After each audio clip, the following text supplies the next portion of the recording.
Pemirsa, petugas membekuk 5 orang pria pelaku penganiayaan dan perundungan terhadap seorang anak di dalam masjid di Kota Makassar, Sulawesi Selatan. Para pelaku ditangkap di rumahnya masing-masing di beberapa wilayah di Provinsi Sulawesi Selatan.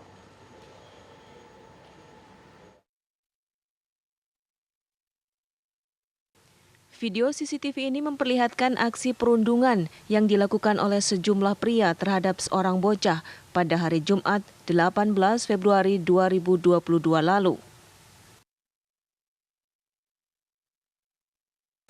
Ironisnya, perundungan terjadi di Masjid Nurul Kausar, Jalan Andi Mangerangi, Kota Makassar, Sulawesi Selatan. Terlihat para pelaku awalnya mengoles sabun cuci tangan ke kepala bocah, sementara remaja lainnya menertawai bocah itu di dalam masjid. Bahkan aksi mereka pun berlanjut di area parkiran masjid.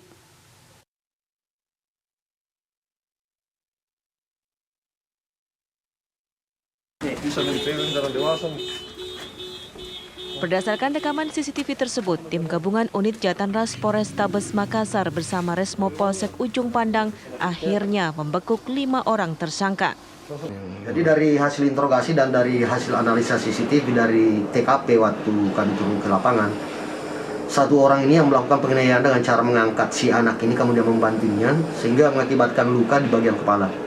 Sementara keempat orang lainnya ikut serta turun melakukan perundungan dengan cara ada yang menarik rambutnya, kemudian melempari dengan sendal, kemudian ada bagian 2 orang yang memberikan sabun ke rambut si anak kecil ini kemudian menyiramnya dengan air.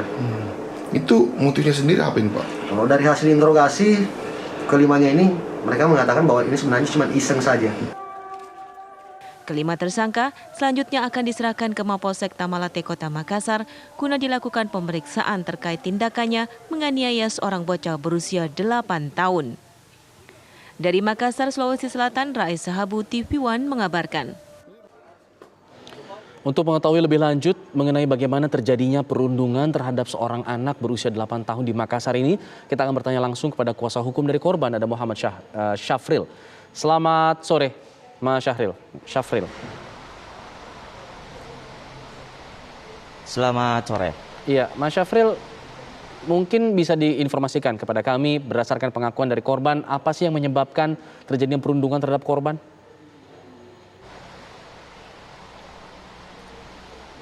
Menurut informasi dari korban ini sudah sering diganggu atau dibully dirundung oleh para pelaku.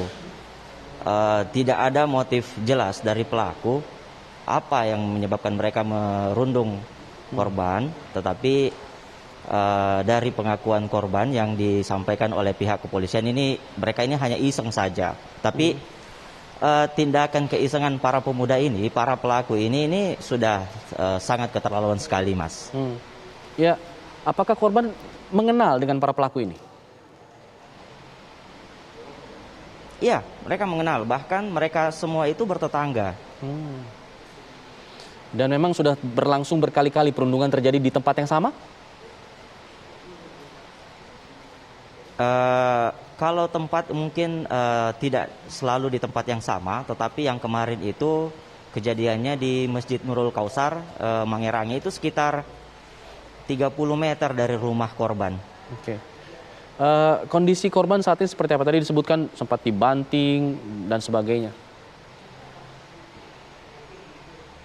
Ya, jadi kondisi korban itu di kepala itu ada memar, ada benjolan yang cukup besar. Di dahi sebelah kanan.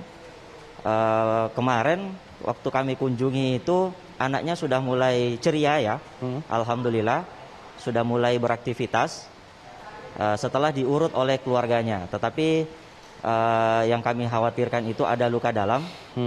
Mungkin itu yang belum diketahui, harus dibuktikan dulu secara medis apakah ada luka dalam apa tidak. Tadi disebutkan peristiwa perundungan ini sebenarnya sudah terjadi cukup lama. Tapi apakah ini kemudian menjadi peristiwa yang pertama kalinya menyebabkan korban mengalami luka? Iya, betul. Ini untuk pertama kalinya korban mengalami luka. Karena biasanya ini pelaku hanya mengganggu korban saja. Tapi kemarin mungkin Karena korban ini sudah lama menderita perundungan, akhirnya korban ini melawan dengan cara melempar sendal. Kemudian pelaku yang terkena lemparan sendal dari korban ini, inilah yang kemudian emosi mengejar pelaku, mengejar korban, mohon maaf, dan menangkap, membantingnya ke tanah, membantingnya ke paving halaman masjid itu. Yang kena itu kepalanya korban. Pelaku kan sudah tertangkap, 5 orang ditahan oleh pihak kepolisian. Harapan dari pihak keluarga korban sendiri seperti apa, Mas Syafril? Pihak korban, keluarga korban tetap menuntut hukumnya ini berjalan. Dari kami pun tetap menginginkan adanya kepastian hukum terhadap korban dan memberikan efek jera kepada para pelaku dan menjadi contoh bagi calon-calon pelaku lainnya supaya kasus ini tidak terulang, karena kasus ini sudah sering terulang di Indonesia. Jadi